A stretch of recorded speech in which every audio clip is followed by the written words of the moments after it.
How's it going, everybody? It's Stas here. Welcome back to another video. So in today's video, just like we do every single day throughout the week here, we're going to be doing a market update, taking a look at the S&P 500, the Dow Jones, and the Nasdaq, and we're also going to be talking about what I personally did today in the markets when it comes to trading and investing. And in general, guys, I want to go over a bunch of stocks here that I'm watching that I personally see potential in over these next couple of weeks, and some that I'm looking at for potential investments in the long term. I'm looking 3, 5+ years out now. And in general, like you all read in the title, there are a couple of levels, one critical level here on the S&P that I'm watching as well that could really determine the direction here, at least in the short term, that this market is heading. So if you guys enjoy the video, as always, hit that like button for me, consider subscribing, and consider also joining our free Discord group chat and our free Facebook group linked down below in the description box. So let's just get right into the video, guys, starting off with the S&P, which closed up $85 today, up nearly 3.5%. And this is quite the turn of events, because if you guys were watching the futures last night, and if you guys watched my video, you saw this, the futures were down about 2% when it comes to the E-mini S&P, the Nasdaq, and the Dow. I think 2.2% must have been the worst that it got. And from that point to now, we saw a roughly 5.5% to 6% swing, which is absolutely insane, right? These are abnormal swings, but in this environment and with how the market's been moving, it's pretty normal. It's not abnormal anymore. That's the funny thing, right? And in terms of these critical levels, let's start off with this major one that I'm seeing on the hourly chart. Take a look at this major moving average up here. This is the gold simple moving average, which with the way I've set it up in my ThinkOrSwim, this is the 180 SMA, and that is the major level of resistance that we're approaching right now. And another one is from 2 days ago. Did you see where we closed today, guys? Right at 26.30. And that is where we saw a bit of resistance a couple days ago on the 26th of March at about 26.37. So this is definitely a level in the short term to watch.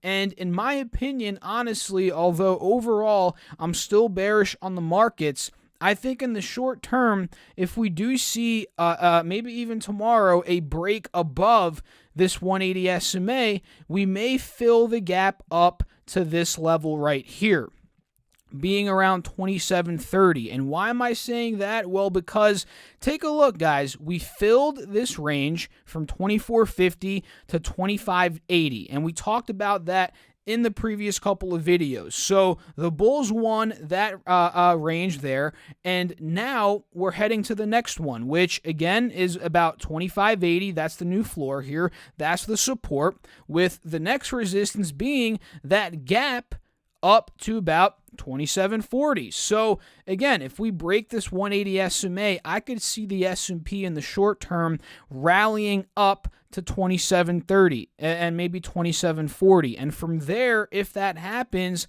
then we'll determine what happens next. We'll do our analysis from there. But as of now, it hasn't happened, so we have to see what will happen, and only time will tell, obviously, right? And on the flip side, let's say we end up gapping down here tomorrow, which would be ideal for the bears out there on a technical basis. We're going to enter into the range that we just broke out of, right? Which is going to be anywhere under 25.80. So let's say we gap down tomorrow in the mid 2500s. The main support I'm going to be looking at is going to be the bottom of this range, being around 24.50. So these are a couple of levels that I'm watching here on the S&P. And it's funny how the markets rallied today, right? A lot of people expected the markets to dump, but it's funny how the markets work. You know, the futures gap down. We have all of this negative news. Trump is pushing back the deadline for you know what, right? The cases are increasing like crazy, but yet the markets rally. It's funny because a lot of the time the markets do the exact opposite of what you think they are going to do. But I'm still not changing my stance here, guys. I'm still bearish, not a bear. I'm not one of these doomsdayer guys. You know that, especially if you've been following me. But in the short term, I don't think we're going to see a massive V-shaped recovery back up because, again, the economy is being affected. The global supply chains are still being affected, and a lot of the time we don't see the effect of these things, the shutdowns, until a couple of months later. So this could really trickle down here. The pain, right? The red in the market, it could start trickling down. The effects over the next couple of months, which is why I'm still kind of in the stance of we may retest the lows. I don't know if we're going to go below 2K. Nobody knows that, obviously, but I still think we might go to 2,400 again, 2,300, maybe $2,000 flat on the S&P 500. And I would love to know what you guys have to think about that down below in the comment section. And that's not to say there's no opportunity out there in the stock market. There's always opportunity, right? Even when the market was at all-time highs, there was still opportunity, but it was much harder to find. So for being a long-term investor, a win-win scenario at this point, and being a trader, right? Making income from the stock market in the short term, a win-win scenario would be having this market go down, because I like trading a down market more for some reason than an up market. I feel like I make more money in a down market.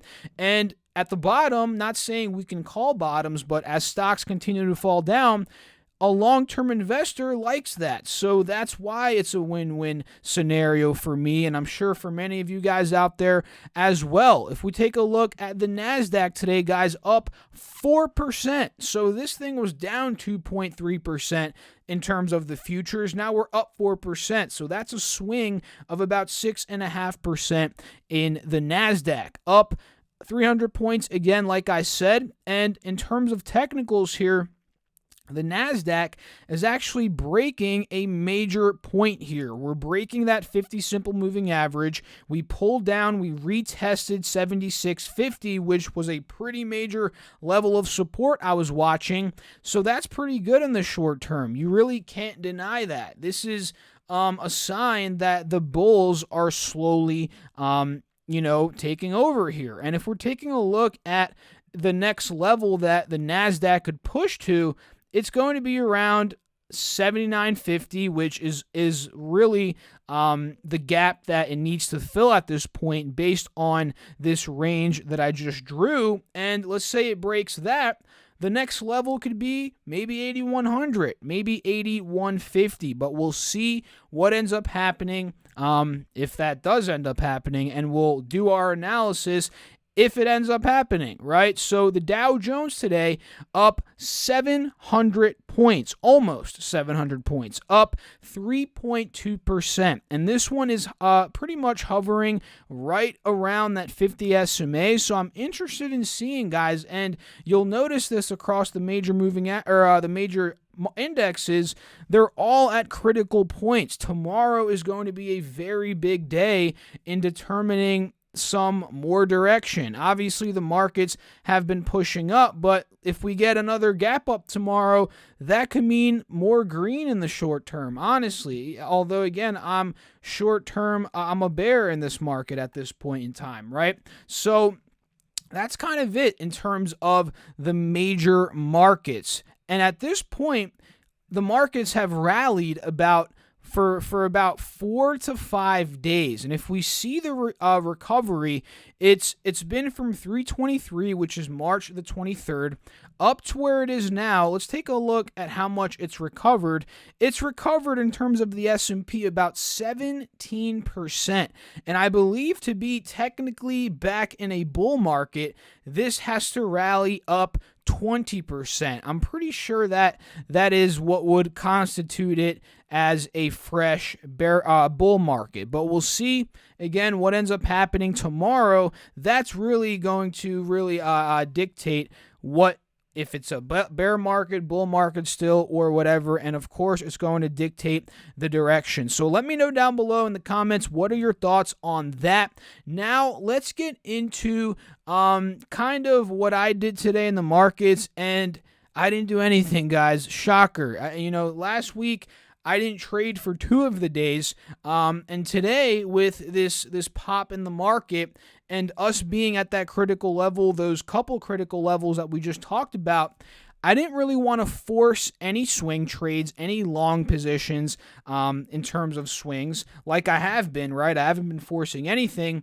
And I was eyeing up a potential natural gas short by trading degas, but I didn't get the sign that I ultimately wanted to, in terms of the futures here, which right now they're tracking the May contracts, which is ticker symbol NGK20.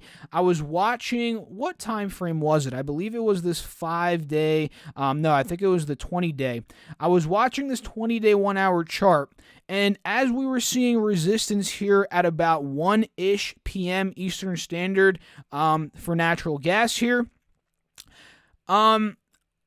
we didn't get the dump off, right? I was looking to go short here, which again, degas goes up whenever natural gas is going down, but we ended up rallying up. And you may be asking yourself, why didn't you get UGAS then? Well, because I wanted to see what natural gas was going to do at the next major moving average. And honestly, the risk reward at this point when it comes to UGAS, it was more risk in my opinion. So I'm waiting until tomorrow to see what happens on this trend. And overall, it's still down, which is another reason why I didn't want to just get into UGAS, right? So I'm waiting to see, and by the way, UGAS is just the inverse to DGAS, which goes up whenever natural gas goes up. So I want to see tomorrow what happens with this overall downtrend. If we do something like this, right, we break up and maybe go to test 180, that could be an opportunity to get into UGAS. But I'm thinking if we dump tomorrow, this could be an even better setup for DGAS because we may be pushing for a lower low in the trend, which could put us anywhere between $1.50 to $1.55, even $1.60. If it were to drop 10 cents from where it is right now, from 170 to 160, that would be a nice move for DGAS as well. So that's kind of what I'm eyeing up tomorrow. I figured, why force it today and maybe take a loss when I can just wait until tomorrow, wait for the better setup, and then I can hop in. I still have the cash waiting, so there's no really reason to force it or whatever. So that's what I'm doing, guys. I'm waiting until tomorrow for DGAS, and if we get the breakup, UGAS will be on my radar as well. So if you guys made any trades, if you bought anything today for long-term investing, which I didn't do either, right? I've just simply been chilling on the sidelines. But if you did anything, let me know down below in that comment section. Now, let's get to the fun stuff, guys. Let's get to overall here, not to scare people, but let's do a CV update. CV update right now, 780-ish thousand cases worldwide. And I don't know the day-over-day increase on that number, but I know the USA increased number. Yesterday, we had 140K cases here in the U.S., but today we had 160K. So that is a 20K increase in a single day. So at that rate, this thing is going to double probably in about, quick math off the top of my head, probably about 6 to 7 more days at the 20K per day. This is going to double, right? And that's pretty scary, and especially if they increase in terms of how many per day. And, that would actually lead to more economic damage, in my personal opinion, which is why, again, I'm not looking to buy into this rally quite yet, because I think there is going to be some further damage here over the next couple of weeks and over the next couple of months. And this could be a bull trap. Again, that's the truth about it, right? So a couple of stocks, despite there being risk, there still is opportunity, and a couple of stocks that are doing pretty good right now. And these are not, I'm not looking to just buy them long term because of this short term news, but I'm looking to trade them in the short term based off this news. I think there is potential in the short term here, and maybe long term too, but that does entail a bit more digging into the financials, etc., in terms of finding valuation, and that's a whole different topic. But when it comes to some short term plays here, J&J is for sure at the top of my list right now, up $10 per share today, up 8%. And at the top, at its peak, I think it was up almost 10% on the day. And this is because of their involvement with the creation of the vaccine for the CV. And this could be ready as early as 2021, they said, which at this point is around 7-8 months away. And typically these vaccines, from what I've heard, I'm not a medical expert by any means, but typically these vaccines, they take about a year to produce or something like that. So that makes sense, maybe a little bit less than a year. So I can see that from J&J, and obviously that catalyst is spiking up the stock like crazy today, and it could continue here in the short term, which is why I'm watching it. And again, guys, just because there's some short-term news about the vaccine or whatever, this is not a reason to invest in a company long term. That is not grounds. That's not grounds for investing in a company long term. You need some more solid, reasons why you're investing, because at the end of the day, it's kind of speculation if you're just buying a stock, investing in a stock long term just because of a vaccine. That's kind of, in my opinion, stupid, right? And another company now that's doing very well is ABT, Abbott Laboratories. If you guys remember, they were with AbbVie a couple years ago, and they actually split from each other, and now it's Abbott Laboratories, right? And in terms of them, they are actually spiking up aggressively today, up about 6.4%, because they actually developed a test that can test the CV within 5 minutes, which that's pretty good, especially in the environment we're in, where people are trying to get tested as quick as possible, and we're trying to test as many people as possible, right now. And you can see the stock, it's crazy, guys. This thing went from $74 all the way up to $91 pre-market, which was a move of nearly 20%, which is pretty insane. And again, is this grounds for making a long-term investment? No, but in the short term, you can trade it. You can see even after hours here, it's making a turn for the upwards, for the upside, right? It's up to about $81 after hours. So tomorrow, who knows? This thing could test mid-80s like it did at the market open today, and it could also test $90, which is pretty higher up from where we are now. But with how volatile things have been, I would not be surprised if that did end up happening. Clorox, CLX, a boring company, let's be honest, but it's still one on my radar here in the short term, especially if we break a critical resistance here at around $177. And if you guys saw today, we momentarily broke above it, right? But we failed pretty aggressively, for the rest of the day, ever since we saw that massive drop from the morning at about 180 down to about 173. We failed breaking above 177 multiple times. So for me to even consider CLX, I'm going to need to see a pop above 177. So might as well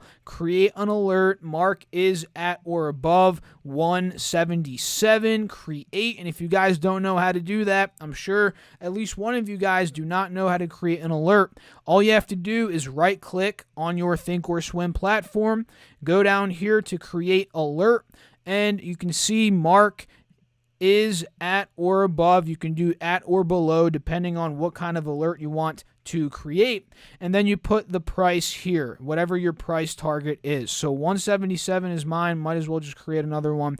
There we go. So from up above 177, there's a lot of potential in the short term, maybe to 180, maybe to 190. We'll see how things end up panning out. So Microsoft, guys, this had a rip your face off rally today, like a bunch of other stocks did as well. This was up nearly $11 a share, up 7%, and it's because of their cloud storage. Their usage is increasing because, again, quarantine, people working from home, more cloud is being used, more storage is being used, and that's kind of the catalyst today, at least, that's pushing up this stock. And in the short term, it could end up going up higher, but based on this pattern that we're seeing here, and honestly, if the markets turn red tomorrow, I would not be surprised if we did dump off and maybe we retested this 50 simple moving average, maybe at about 153, 154 bucks. We'll end up seeing what happens tomorrow. And another stock, a couple more that I'm watching here, guys. Netflix had a pretty good rally today as well. We called that out yesterday, up about 4%, up about $14 today. And a couple stocks that did poorly.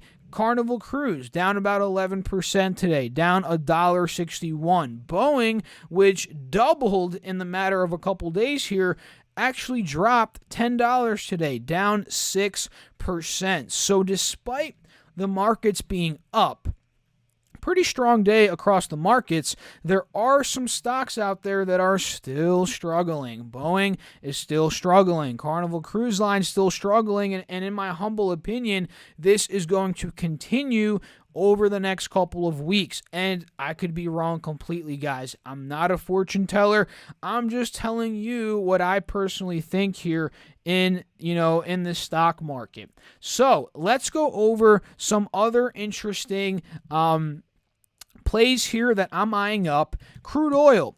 Crude oil is something that I'm watching heavily ever since this massive cliff dive from 48 bucks down to about 27. Now we're under, actually, no, we're not anymore. We're slightly above $20, but we were momentarily under 20. We hit $19.27 today, which is absolutely crazy. And a lot of you guys have been asking me, Stas, are you buying oil stocks? Stas, are you trading oil stocks? And the truth is, I'm not extremely knowledgeable on oil stocks, right? There's a Warren Buffett quote. I'm not going to say the same one everyone's been saying. There's a different one. I don't even know if it's a quote, but it's kind of a principle to investing.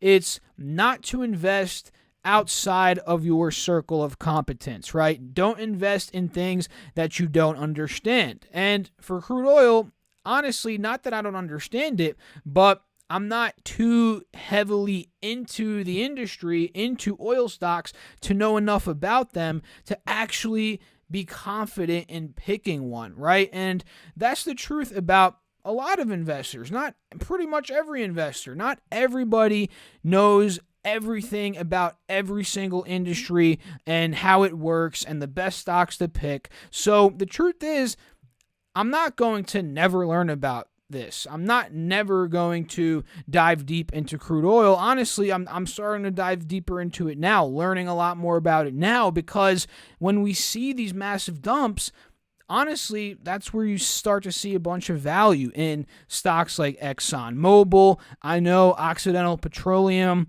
they actually cut their dividend. That's kind of a disaster right now, but it could be an opportunity, right? Again, XOM, this is one that's gotten cut in half and some. So overall, I'm watching them. I'm doing a bit more research. I'm digging deeper into it, and I'm really, really looking to learn more about it, to be honest. And maybe I'll make an investment here over the next couple of weeks, months, and of course, I will let you guys know. But as of now, it's on my watch list. And yeah, and the funny thing is, XOM, guys, hasn't been at these levels since, wow, 2003. So definitely worth doing some research into these individual stocks and into crude oil. And again, that's what I am doing as of now. One industry I know a little bit more about is gold. And gold today ended up going down about $10, down about $11, down 0.65%. And in the short term, guys,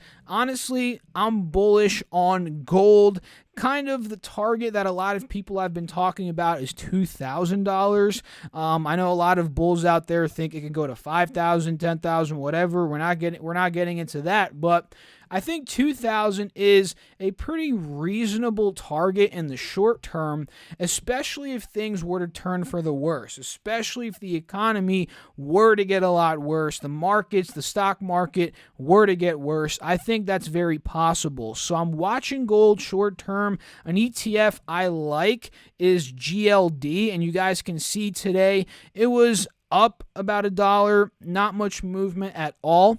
And generally, this is a great way to kind of have exposure to the increase in price of gold. So in the short term, we can get a move maybe to the mid 150s, as that is a resistance that I'm looking at here. And above that, maybe $160. That's where I'm looking for GLD. And we already went over natural gas in the beginning of this video, so no need to dive deeper into that right now. But overall, guys, it seems like we went over everything that I wanted to go over in today's video. And overall, like I've been preaching on this channel, guys, it's very important to just continue preparing for maybe a further downside, right? Whether that's by saving cash at this point, trying to save cash. If you unfortunately lost your job, maybe you can try and pick up a side hustle, start a YouTube channel, do something, right?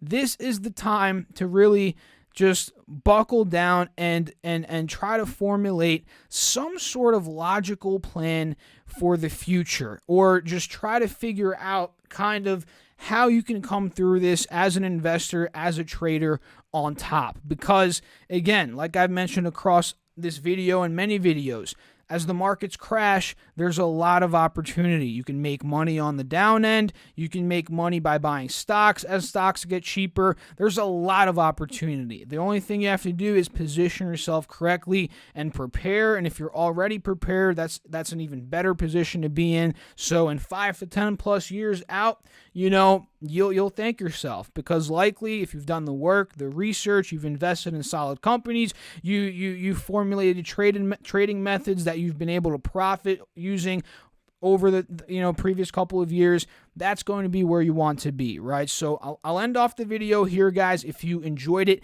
feel free to hit that like button. Also, consider subscribing if you want to see further content like this. And if you haven't gotten your 2 free stocks from Webull, those are linked down below in the description box. And it's a way to honestly support me. The funny thing is, YouTube's been demonetizing so much content recently, and a lot of my videos have been demonetized. So if you guys want to support me, the channel, directly, that is how you can do it, by simply getting these free stocks, depositing $100 into the platform, and the stocks, they're actually valued up to $1,400. So I really appreciate you guys for watching the content, supporting me. It means a lot to me. I'll catch you all in the next video. Good luck to everybody out there. Peace out.